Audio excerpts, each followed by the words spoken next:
Hello and welcome to The Top Story, a podcast with the headlines of the day from our correspondents around the world. I'm Shane Bigham, and coming up in this edition, Iran's launched around 180 missiles at Israel in response to the killings of Hezbollah's militant leaders, prompting alarm across the region. Tensions remain high in Lebanon as Israeli strikes continue, and trading on Wall Street dipped on worries amid Middle East tensions. We begin in the Middle East. Iran has launched around 180 missiles at Israel in response to the killings of Hezbollah's militant leaders, prompting alarm across the region. Iran's Islamic Revolutionary Guard Corps said Tuesday's missile attacks targeted 3 military bases around Tel Aviv and air and radar bases. They also said 90% of the missiles hit their targets. Israel said Iran will pay for the attack. The U.S. added it'll discuss with Israel consequences for Iran. The United Nations Security Council says it'll hold an emergency meeting today to discuss the escalating conflict. Jonathan Regev has more from Tel Aviv. In an unprecedented attack, the state of Israel, the entire state of Israel, was under attack with no less than 180 ballistic missiles fired from Iran, some 1,200 miles to the east, and the sirens covering the entire state of Israel. It happened at 7:30 p.m. local time.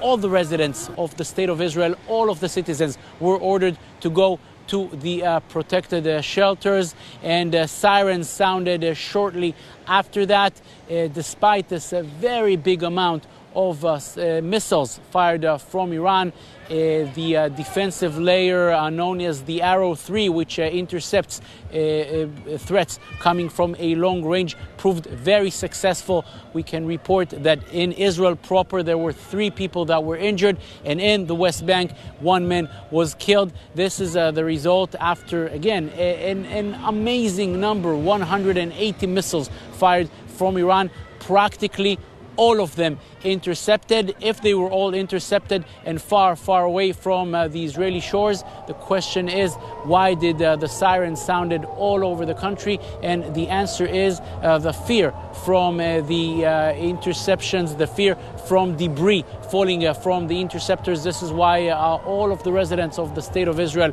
were ordered to go to the protected shelters. They spent an hour there until the all-clear sign came from the Home Front Command, eventually sending everyone home.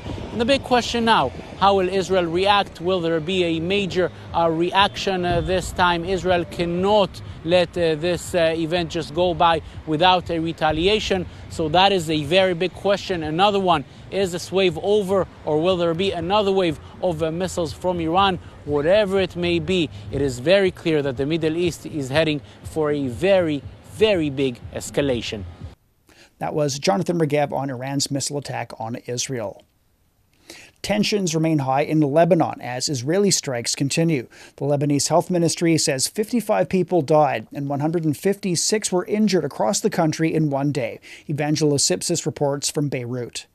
Fire and thick black smoke billowed from another airstrike in the Lebanese capital, leaving behind devastation and panic. Witnesses described the chaos as missiles struck the area with alarming speed, hitting buildings and causing severe damage. I was here briefly with someone nearby when the first missile hit them near the front of the building. Within 4 seconds, a stronger one came from this direction and hit the first floor on the third side. It all happened in an instant, and then the missile struck the area. All of this is happening against the backdrop of Israeli ground operations in southern Lebanon. Many residents here express defiance, confident in Lebanon's ability to repel an Israeli invasion. Even if they got outside their borders, it will only give them brief relief. They couldn't defeat us in 2006, so how can they now? I truly feel that my heart is at peace. God willing, we will be victorious. God willing, we will be victorious. God willing, just like 2006 when we defeated them here, and they will be defeated again. Many compare the current situation to 2006, when Israel invaded Lebanon in the failed bid to wipe out Hezbollah.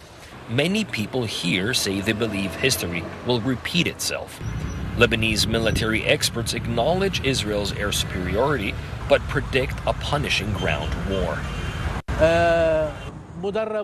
This won't be in Israel's favour because the dynamics on the ground differ from those in the air.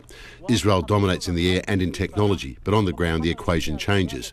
Hezbollah's fighters are professional, well-trained, and have been preparing the terrain for defence for the past 18 years. They've dug trenches and tunnels, and they fight a form of guerrilla warfare. A conventional military force cannot decisively win in this type of asymmetrical warfare. They will inevitably face attrition. As the conflict intensifies, the future remains uncertain. Israeli airstrikes continue to cause significant damage across the country, and the ground operation in the south faces many challenges. With local solid resolve and Hezbollah fighters ready to defend, the situation is set to appear for a prolonged and challenging confrontation. That was Evangelos Sipsis in Beirut, Lebanon. Turning to America, trading on Wall Street dipped on Wednesday after some indices hit record highs in the previous trading day. Investors fear that the mounting tensions in the Middle East could disrupt oil flows. John Terrett has more from New York. Well, the Iran missile strike on Israel certainly impacted U.S. stocks on the Tuesday session, although I think that the feeling here is that probably this is not going to go much further between Iran and Israel. If Wall Street did believe that, it would be down much more than it was at the end of the Tuesday session. So here are the numbers. The Dow was down 0.4%, 173 points at 42,100, and that ends a four-day winning streak. The Nasdaq was down a bit more, 1.5%. S&P 500 down 0.9%, but less than 1%, 53 points at 57.08. Gold was up 3 or 4%, and so too was oil, crude oil. Bitcoin, though, down 4%. And so in the day ahead, we get earnings from Levi Strauss, the California-based clothing company. They'll give us their latest set of earnings. The last set was a bit of a disappointment for Wall Street. Also, ConAgra Brands, a company that owns lots of different brands. The chief one, the one that most people know around the world, Bird's Eye Frozen Foods. That was John Terrett on U.S. stocks. In Asia, foldable smartphones have been a major sensation this year, especially with the launch of Huawei's latest tri-foldable model in September. Driven by technological innovation and robust consumer demand, China's emerged as the largest market for these devices. Research organization IDC predicts that China will capture around 40% of the global market share for foldable phones in the near future. Wang Ziheng explores one of the technological breakthroughs fueling this boom. Foldable smartphones have become a standout choice for many Chinese consumers as they offer a larger screen and multitasking functions, catering to both productivity and entertainment needs. I really like this curved screen. I am really excited to try out some of the foldable smartphones from domestic brands. The defining feature of foldable smartphones is their ability to fold repeatedly. This is supported by a new material, ultra-thin stainless steel foil, which is used to make the supporting layer under the screen. Less than 1/6 of the thickness of A4 printer paper, the foil is nicknamed hand-torn steel because it can easily be torn by hand. But material engineer Liao Xi says it is strong enough for making cell phone screens. Although the foil can be torn by hand, it remains a metal with high strength, corrosion resistance, and durability. For the same thickness, it is about 3 to 4 times stronger than aluminum foil. These features perfectly align with consumers' demand for foldable phones that are both lightweight and durable. But the production process of hand-torn steel is really challenging. Liao Xi says there are over 20 procedures, with each step requiring precise control. For example, we have to achieve a thickness variation of just 1 micrometer in a 20 micrometer material. This is extremely demanding, roughly the same as a fluctuation of just 1/70th the width of a human hair. As the world's largest smartphone maker and consumer market, China used to rely heavily on imported hand-torn steel.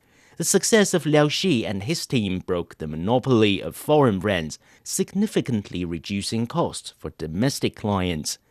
And with improvements in manufacturing techniques Ultra-thin steel is now used beyond just supporting foldable phone screens. Researcher Duan Haojie and his team are using it to create a key component in the production of electronic screen. This is a new product we've developed from hand-torn steel. Our clients will turn it into a transparent mask. The fine metal mask determines screen resolution and image quality. Duan explains that a mask as large as a smartphone screen requires over 2 million tiny holes to let light through, placing very high demands on the material's surface quality, smoothness, and stability. If the foil isn't perfectly flat, the holes might not line up correctly. After more than 10 rounds of adjustments, Duan and his team have improved their product's quality rate to 95% and are gradually gaining market recognition. Professor Wang Lijun from the University of Science and Technology Beijing has been working closely with the hand-torn steel research team. She says as the technology continues to mature, hand-torn steel will find even more applications in China. Hand-torn steel could be used in fields such as electronics, aerospace, and defense equipment. Its potential is especially promising in areas focused on lightweight, miniaturized, and smart manufacturing technologies. China has been vigorously advancing its high-tech manufacturing sector. In the first half of 2024, investment in high-tech industries grew by more than 10%. Professor Wang Lijun believes that the successful development of high-end materials like hand-torn steel is not just a technological breakthrough, but also a major boost for innovation. The success of ultra-thin steel has greatly boosted our confidence in manufacturing, showing us that we can achieve technological advancements and breakthroughs even under extreme conditions. This is highly significant. In the production workshop where Liao Xi works, machines are buzzing as they rush to fulfill the latest orders for hand-torn steel. He and his team are developing new products, aiming to make them even thinner and more specialized. That was Wang Ziheng reporting. In Africa, as the People's Republic of China celebrates its 75th founding anniversary, South Africa has joined nations around the world in congratulating its largest trading partner. Julie Shire has details. 75 years since the founding of the People's Republic of China is not just a momentous occasion for its nation, it also holds great significance for the African continent. China and Africa have been closely bonded on their path to modernization, recently outlined at the Forum for China-Africa Cooperation. China's transformation into one of the world's most powerful economies has played a major role in Africa's growth.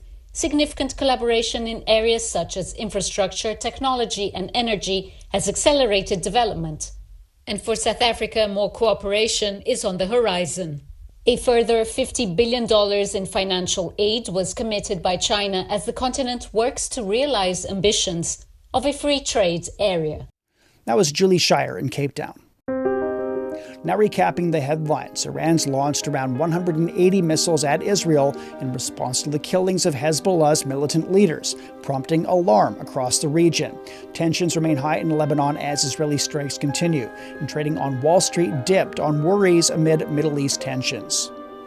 That's it for this edition of The Top Story, a podcast that brings you world headlines every weekday.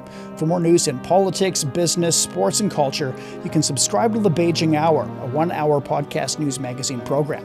We welcome and appreciate all ratings and reviews. I'm Shane Bigham. Thanks for listening.